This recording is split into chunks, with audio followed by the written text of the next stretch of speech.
अस्सलाम वालेकुम to all economic lovers. आज हम इकोनॉमिक डेवलपमेंट इन पाकिस्तान का लेक्चर नंबर 11 करेंगे, जिसमें हम मॉनेटरी पॉलिसी का इकोनॉमिक ग्रोथ के साथ रिलेशनशिप जो है वो देखेंगे। ठीक है, स्टार्ट करते हैं आज का लेक्चर। अगर आप चैनल पे न्यू हैं तो प्लीज़ चैनल को सब्सक्राइब करें। स्टार्ट करते हैं lecture. Monetary policy and economic growth. आज का जो बेसिकली टॉपिक है वो बहुत ज़्यादा इम्पॉर्टेंट है। मैक्रो इकोनॉमिक्स से रिलेटेड भी है और इसके अलावा इकोनॉमिक डेवलपमेंट ऑफ पाकिस्तान से रिलेटेड भी ये टॉपिक है। सही है, तो इसको हम आज डिटेल में देखेंगे। स्टार्ट करते हैं monetary policy and economic growth. सबसे पहले मॉनेटरी पॉलिसी को देख लेते हैं कि मॉनेटरी पॉलिसी होती क्या है। ठीक है, मॉनेटरी बेसिकली हमारी गवर्नमेंट जो पाकिस्तान को रन करने के लिए जो टूल्स हैं उनको यूज़ किया जाता है। एक फिस्कल पॉलिसी होती है और एक मॉनेटरी पॉलिसी होती है। ठीक है, इससे जो लास्ट लेक्चर था, लेक्चर नंबर 10, उसके अंदर हमने फिस्कल पॉलिसी को डिटेल में देखा था कि फिस्कल पॉलिसी होती क्या है और गवर्नमेंट इसको किस तरीके से लेके चलती है। ठीक है, आज हम मॉनेटरी पॉलिसी को देखेंगे। मॉनेटरी पॉलिसी बेसिकली क्या होता है कि ऐसे एक्शंस होते हैं या सेट ऑफ एक्शंस होते हैं जो कि नेशन का सेंट्रल बैंक जो है वो परफॉर्म करता है। ठीक है, central bank of any economy जो भी मेजर्स लेता है किसी भी इकॉनमी के लिए, ठीक है, उनको हम मॉनेटरी पॉलिसी या मॉनेटरी टूल्स कहते हैं। अब वो जो मेजर्स हैं या जो भी एक्शंस हैं वो लिए क्यों जाते हैं, ठीक है, ताकि ओवरऑल जो मनी सप्लाई है इकॉनमी के अंदर उसको कंट्रोल किया जा सके। ठीक है, और इसके साथ साथ इकोनॉमिक ग्रोथ और सस्टेनेबिलिटी को अचीव किया जा सके। ठीक है, सो मॉनेटरी पॉलिसी हम कह सकते हैं कि ऐसे टूल्स या ऐसे एक्शंस होते हैं जो कि किसी भी नेशन का सेंट्रल बैंक जो है वो अडॉप्ट करता है या लेता है, जो कि ताकि इकॉनमी में मनी सप्लाई को कंट्रोल किया जा सके और सस्टेनेबल इकोनॉमिक ग्रोथ को अचीव किया जा सके। मॉनेटरी पॉलिसी को हम इस तरह भी डिफाइन कर सकते हैं कि ये माइक्रो इकोनॉमिक पॉलिसी है जो कि लीड करती है done by central bank to make changes in money supply so to achieve predetermined economic goals in the country। ठीक है, किसी भी इकोनॉमी में जो इकोनॉमिक गोल्स होते हैं वो प्री डिटर्मिंड होती हैं। ठीक है, जब भी हमारा बजट आता है तो बजट के अंदर टारगेट सेट किए जाते हैं कि हम इतने परसेंट जो है एग्रीकल्चर को ग्रो कर लेंगे या इतने परसेंट जो है इंडस्ट्री सेक्टर को हम इतने परसेंट इंडस्ट्रियल सेक्टर की ग्रोथ जो है वो अचीव करेंगे इस साल के अंदर। ठीक है, सो प्री डिटर्मिंड हमारे ग्रोथ गोल्स जो होते हैं उनको अचीव करने के लिए मनी सप्लाई को इकोनॉमी के अंदर बैलेंस करना बहुत ज़्यादा ज़रूरी होता है और ये काम जो है वो इकोनॉमी का सेंट्रल बैंक करता है। हमारी इकोनॉमी में पाकिस्तान में सेंट्रल बैंक जो है वो स्टेट बैंक ऑफ पाकिस्तान है, जो कि सारी मेजर्स जो है वो लेता है और मॉनेटरी पॉलिसी को डील करता है। अब मॉनेटरी पॉलिसी जो है वो बेसिकली दो टाइप्स की होती है। ठीक है, एक एक्सपेंशनरी मॉनेटरी पॉलिसी होती है और एक कॉन्ट्रैक्शनरी मॉनेटरी पॉलिसी होती है। ठीक है, एक्सपेंशनरी पॉलिसी का मतलब ये है कि हम इकॉनमी को एक्सपैंड करना चाह रहे हैं। जब भी इकॉनमी के अंदर एक्सपेंशन की ज़रूरत होगी, यानी इकॉनमी जो है वो डिप्राइव्ड हो रही होगी या इकॉनमी के अंदर डिप्रेशन होगा, तो ऑब्वियसली इकॉनमी को एक्सपैंड करने की ज़रूरत होगी।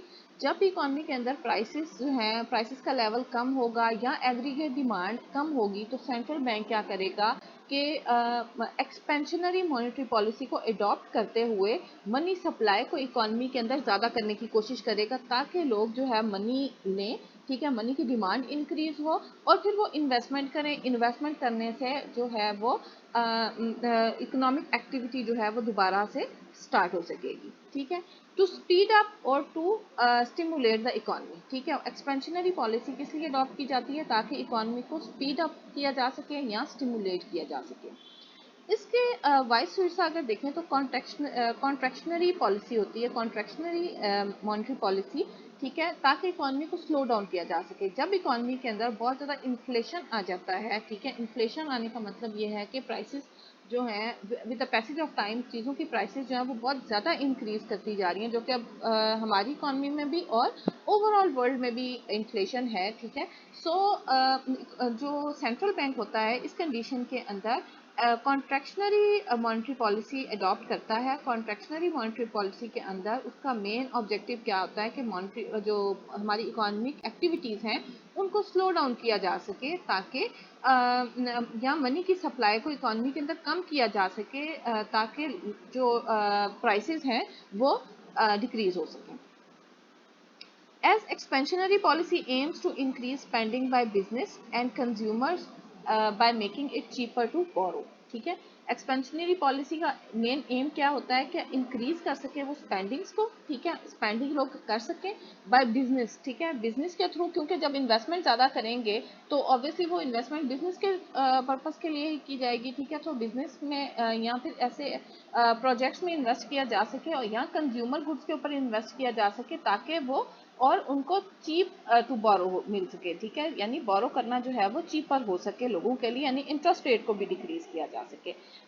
बेसिकली एक्सपेंशनरी जो पॉलिसी होती है उसके अंदर क्या हम दो चीज़ें कर सकते हैं, मनी सप्लाई को इंक्रीज करते हैं और इंटरेस्ट रेट जितना इकोनॉमी के अंदर प्रिवेल कर रहा होता है उसको हम डिक्रीज कर देते हैं। इंटरेस्ट रेट डिक्रीज करने का मतलब ये होता है कि बोरोइंग आसान हो जाती है, ठीक है, लोग इजी टर्म्स के ऊपर बोरो जब करते हैं तो वो इन्वेस्टमेंट की तरफ ज़्यादा जाते हैं, ठीक है।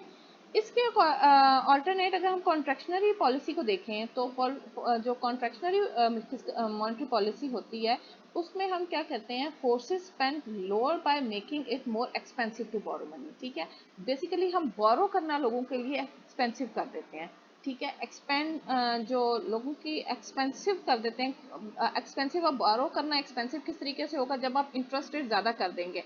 जब भी कोई इंसान लोन लेगा और उसको पता लग रहा है कि पहले इंटरेस्ट रेट जो है वो 6% था, ठीक है, अचानक से इंटरेस्ट रेट जो है वो 10% है, अब उसको सालाना जो है वो 10% अपनी जो लोन की अमाउंट है उसके ऊपर पे करना पड़ेगा, तो ऑब्वियसली अब वो सोचेगा कि मुझे बोरो करना चाहिए या नहीं, तो बोरो करना जो है वो डिफ़िकल्ट हो जाता है, ठीक है। सो हम जो कॉन्ट्रैक्शनरी मॉनेटरी पॉलिसी होती है उसके अंदर हम क्या करते हैं कि मनी सप्लाई को डिक्रीज कर देते हैं, ठीक है, इकोनॉमी के अंदर मनी सप्लाई कम कर देती है गवर्नमेंट, जो सेंट्रल बैंक है वो इकोनॉमी के अंदर, और साथ साथ क्या करते हैं कि इंटरेस्ट रेट जो है उसको हम इंक्रीज कर देते हैं, सही। सो थोड़ा सा रिवाइज करते हैं कि हम जो एक्सपेंशनरी पॉलिसी थी उसके अंदर मनी सप्लाई को इंक्रीज कर रहे थे जबकि इंटरेस्ट रेट को डिक्रीज कर रहे थे, जबकि जो कॉन्ट्रैक्शनरी पॉलिसी है उसके अंदर मनी सप्लाई को डिक्रीज करते हैं और इंटरेस्ट रेट को इंक्रीज करते हैं। Expansionary policy aims to increase spending by businesses and consumer by making it cheap to borrow। देखिए हम expansionary policy का अगर हम थोड़ा सा देखें तो इंटरेस्ट रेट डिक्रीज होगा इसमें, ठीक है, रिड्यूस रिजर्व रिक्वायरमेंट्स, ठीक है, रिजर्व रिक्वायरमेंट्स हर बैंक के पास रिजर्व रिक्वायरमेंट्स होती हैं जो कि सेंट्रल बैंक जो है वो उनको इशू करता है, ठीक है, जो रिजर्व होना चाहिए बैंक के पास एट एनी कॉस्ट, ठीक है, सो वो भी रिड्यूस कर देता है और साथ साथ क्या होता है कि एक्सपैंड कर देता है ओपन मार्केट ऑपरेशंस को, ठीक है, हम ओपन मार्केट ऑपरेशंस को भी अभी डिटेल में देखेंगे। अगर कॉन्ट्रैक्शनरी मॉनेटरी पॉलिसी की बात करें तो हम इंटरेस्ट रेट इंक्रीज कर देते हैं, ठीक है, रेज कर देते हैं रिजर्व रिक्वायरमेंट्स को, ठीक है, बैंक्स के लिए, और साथ साथ बैंक्स जो हैं वो क्या अडॉप्ट कर लेते हैं, एक्सपैंड ओपन मार्केट ऑपरेशंस, ठीक है, अपने ओपन मार्केट ऑपरेशंस को एक्सपैंड करने की कोशिश करते हैं। अब कुछ टूल्स होते हैं मॉनेटरी पॉलिसी के जो कि सेंट्रल बैंक जो है उनको यूज़ करते हुए अपनी पॉलिसी को इशू करता है, ठीक है, ऑब्वियसली पॉलिसी को बनाने के लिए कुछ टूल्स की ज़रूरत होती है, ठीक है, जिनके थ्रू जो है हम पॉलिसी को इम्प्लीमेंट कराते हैं इकोनॉमी के अंदर। अब मॉनेटरी पॉलिसी के क्या टूल्स हैं, ठीक है, सबसे पहला टूल जो है वो बैंक रेट का होता है, ठीक है, बैंक रेट बेसिकली ऐसा इंटरेस्ट रेट होता है जो कि सेंट्रल बैंक चार्ज करता है फ्रॉम कमर्शियल बैंक्स, ठीक है, कमर्शियल, बिकॉज कमर्शियल बैंक्स जो हैं वो सेंट्रल बैंक से बोरो कर रहे होते हैं, तो central bank basically father of all banks होता है, ठीक है, सो सेंट्रल बैंक जो इंटरेस्ट रेट कमर्शियल बैंक से चार्ज करता है उसको हम बैंक रेट कहते हैं। अब जब इकोनॉमी में सेंट्रल बैंक ने देखा कि इकोनॉमी के अंदर मनी बहुत ज़्यादा हो गई है, इन्फ्लेशन बहुत ज़्यादा है, प्राइसेस बहुत हाई हैं, एग्रीगेट डिमांड बहुत हाई है, ठीक है, सो इसको रिड्यूस करने के लिए, यानी इन्फ्लेशन इकोनॉमी के अंदर अगर हम इजी वर्ड्स में कहें तो इन्फ्लेशन है अगर इकोनॉमी के अंदर, इन्फ्लेशन को कंट्रोल करने के लिए सेंट्रल बैंक क्या करेगा कि सेंट्रल बैंक अपना बैंक रेट को इंक्रीज कर देगा। बैंक रेट को इंक्रीज करने से फ़ायदा ये होगा कि cost of borrowing commercial bank की जो है वो इंक्रीज हो जाएगी। अब कमर्शियल बैंक जो हैं जब सेंट्रल बैंक से कम लोन लेंगे, ठीक है, तो ऑब्वियसली वो लोगों को भी कम लोन देने के काबिल होंगे, ठीक है, सो इकोनॉमी से हम मनी सप्लाई को कम कर देते हैं इस तरह, ठीक है, और लोग जो है वो या फिर इंटरेस्ट रेट जो है वो इंक्रीज कर देगा, सेंट्रल बैंक जो है इंटरेस्ट रेट इंक्रीज करेगा, तो वाइस वर्सा जो होंगे साथ कमर्शियल बैंक जो हैं वो भी अपना इंटरेस्ट रेट इंक्रीज कर देंगे, इंटरेस्ट रेट ऑफ बोरोइंग, ठीक है, सो लोग जो है वो उनके लिए बहुत ज़्यादा एक्सपेंसिव हो जाएगा कि वो बोरो करें, ठीक है। तो इस तरह से मनी सप्लाई इकोनॉमी के अंदर कम हो जाती है। इसी तरह जब डिक्रीज मनी सप्लाई करनी होती है इकोनॉमी के अंदर तो एग्रीगेट डिमांड डिक्रीज होती है और एंड अल्टीमेटली प्राइस लेवल को हम डिक्रीज कर देते हैं। सेकेंड टूल जो है हमारा मॉनेटरी पॉलिसी का वो OMO होता है, यानी ओपन मार्केट ऑपरेशंस। ठीक है, अब देखते हैं ओपन मार्केट ऑपरेशंस क्या होते हैं। Selling and purchase of bonds and securities. Basically open market operations क्या होते हैं कि सेंट्रल बैंक के पास एक टूल होता है कि वो मॉनेटरी पॉलिसी को इस तरीके से भी हैंडल करता है कि अपने जो उसके पास रिजर्व्स होते हैं या उसके पास सिक्योरिटीज जो होती हैं उनको सेल करता है या मार्केट के अंदर या परचेज कर लेता है। ठीक है, अब ओपन मार्केट ऑपरेशंस के अंदर भी दो पार्ट्स होते हैं। ठीक है, ओपन मार्केट सेलिंग होती है एक OMS, ठीक है, और ओपन मार्केट परचेजिंग होती है OMP। ठीक है, अब ओपन मार्केट सेलिंग के अंदर क्या करता है सेंट्रल बैंक कि अपने जो सिक्योरिटीज होती हैं वो इकोनॉमी के अंदर सेल करना शुरू करता है। ये बेसिकली इन्फ्लेशन के टाइम पे करता है कि open market operation open market selling start कर देता है अपनी सिक्योरिटीज को, अपने बॉन्ड्स को, ठीक है, सेल कर देता है ताकि मनी जो है वो इकोनॉमी के अंदर से निकाल के अपने रिजर्व्स में रख ले। ठीक है, यानी लोगों से पैसा लेता है और उनको सिक्योरिटीज दे देता है अपनी। ठीक है, और अगर हम ओपन मार्केट परचेजिंग की बात करें तो जब इकोनॉमी के अंदर फॉल आता है या डाउन होती है इकोनॉमी, एग्रीगेट डिमांड कम है, प्राइसेस कम है, इन्वेस्टमेंट नहीं हो रही है, इकोनॉमी जो है वो डिप्राइव्ड है, ठीक है, तो उस टाइम पे क्या करता है सेंट्रल बैंक के ओपन मार्केट परचेजिंग करना स्टार्ट कर देता है। यानी जो लोगों ने पहले सिक्योरिटीज खरीदी हुई होती हैं, ठीक है, वो उनसे परचेज कर लेता है, ठीक है, इजी टर्म्स के ऊपर, ताकि इकोनॉमी के अंदर पैसा वो भेज सके या इकोनॉमी के अंदर पैसा जो है वो शिफ्ट हो सके, यानी लोगों की मनी डिमांड जो है वो इंक्रीज हो सके। जब मनी डिमांड इंक्रीज होती है तो लोग इन्वेस्टमेंट की तरफ जाते हैं।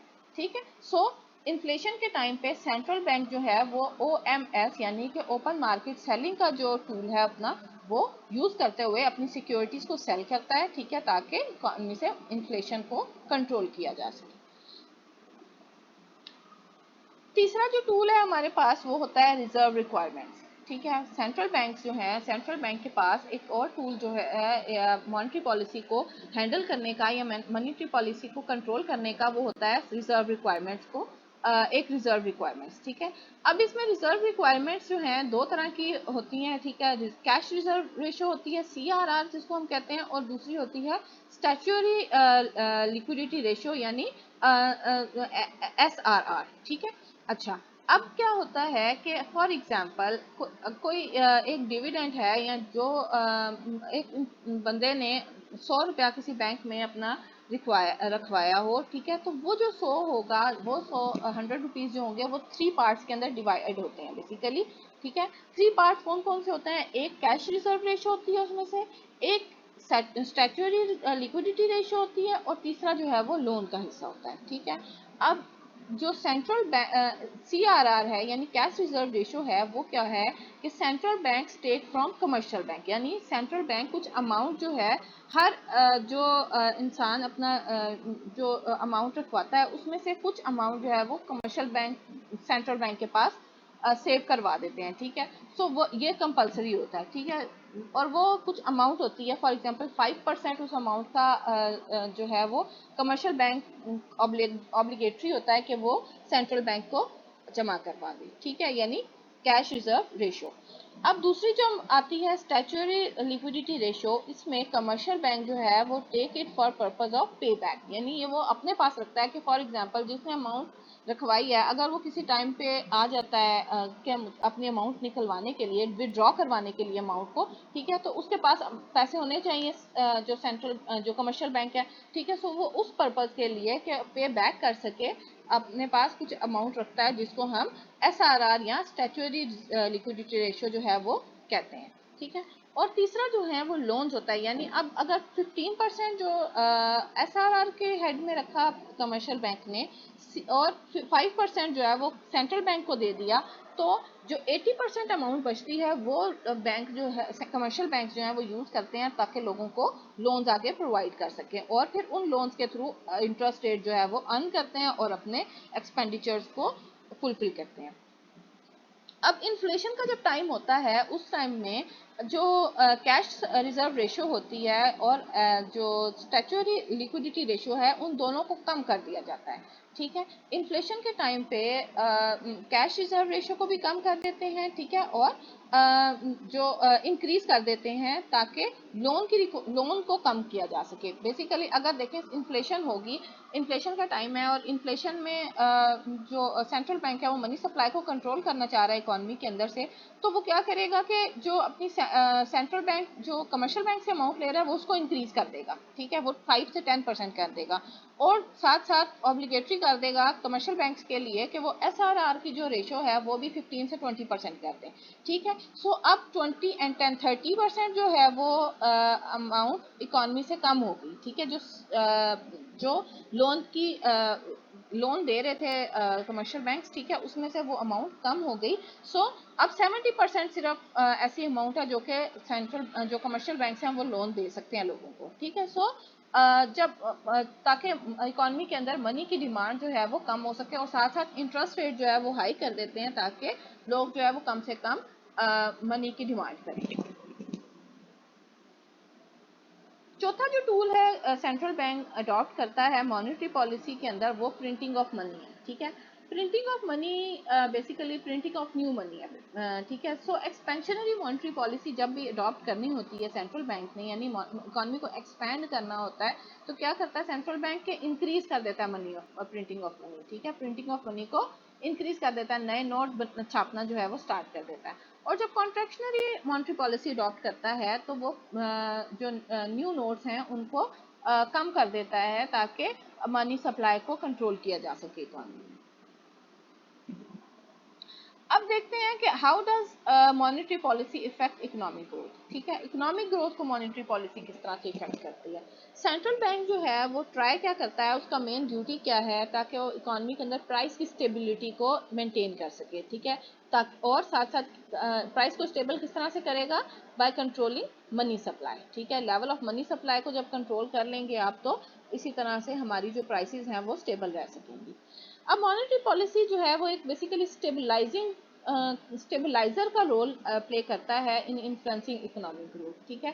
जब इकोनॉमी के अंदर इन्फ्लेशन आएगा, ठीक है, यहाँ प्राइसेस जो हैं वो बहुत ज़्यादा हाई हो गई हैं, तो उससे क्या होगा, डेप्रिवेशन बहुत ज़्यादा होगी, यानी इकोनॉमी के अंदर एक अनस्टेबिलिटी की कंडीशन आएगी, पॉवर्टी बहुत ज़्यादा हो जाएगी, ठीक है, लोगों से चीज़ें जो हैं लोगों की रीच से दूर होती जाएंगी, इवन बेसिक नेसेसिटीज भी लोग जो हैं वो नहीं खरीद सकेंगे। सो सेंट्रल बैंक जो है वो स्टेबलाइज करता है चीज़ों को ताकि इकोनॉमी में से मनी सप्लाई को कम कर सके, और मनी सप्लाई को जैसे वो कम करेगा तो लोग जो है मनी की डिमांड को कम करेंगे, डिमांड को कम करेंगे तो इन्वेस्टमेंट कम होगी, और साथ साथ एग्रीगेट डिमांड जो है वो चीज़ों की बढ़ जाएगी और प्राइसेस जो है वो कम हो जाएंगी। अब जो स्कोप होता है such scope of such a role में be limited by other primary objectives, ठीक है। कुछ डिफरेंट और प्राइमरी ऑब्जेक्टिव भी होते हैं मॉनेटरी पॉलिसी के, जैसे कि the nature of monetary policy, transmission and mechanism, and by other factors including the uncertainty facing policy makers and the stance of economic policies.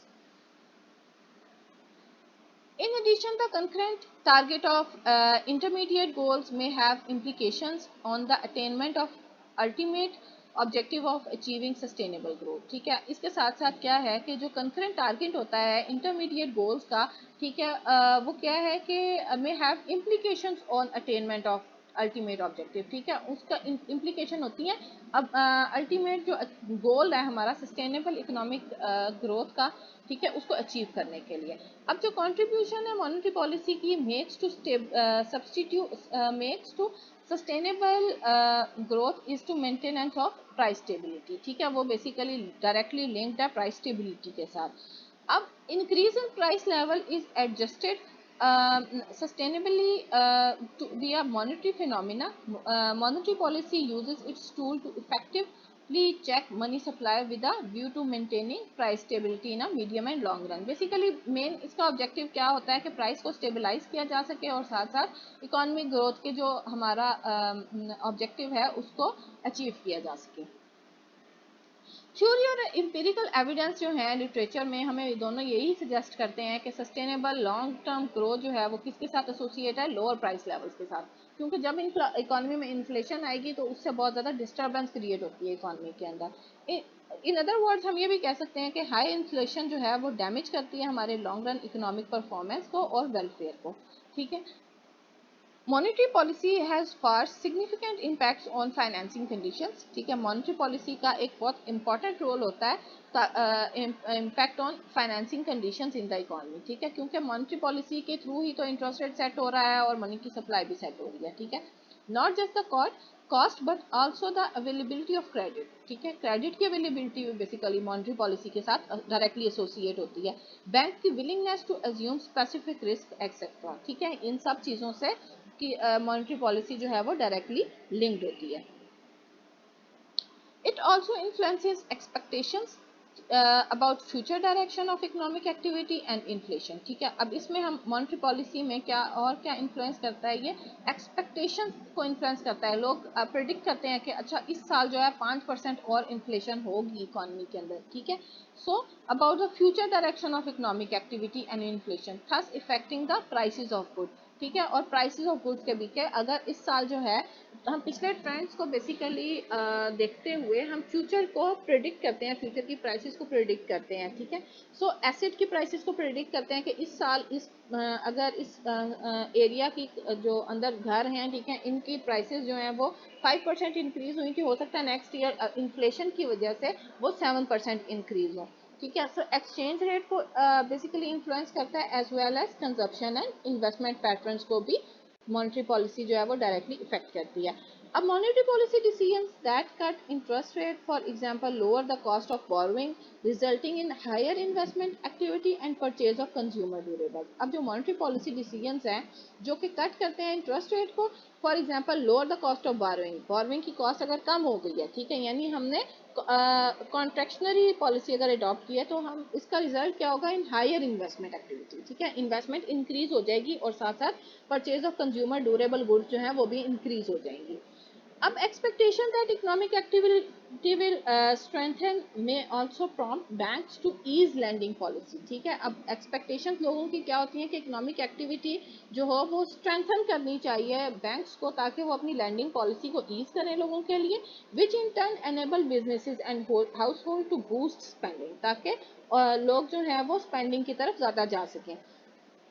In a low interest rate regime stocks become more attractive to buy, ठीक है। जब लो interest rate होता है तो लोग जो है वो ज़्यादा स्टॉक्स खरीदने की कोशिश करते हैं, और raising house hold financial assets भी लोग ज़्यादा खरीदने की कोशिश करते हैं, क्योंकि उनके पास मनी इन हैंड जो है वो ज़्यादा होती है उस टाइम पे।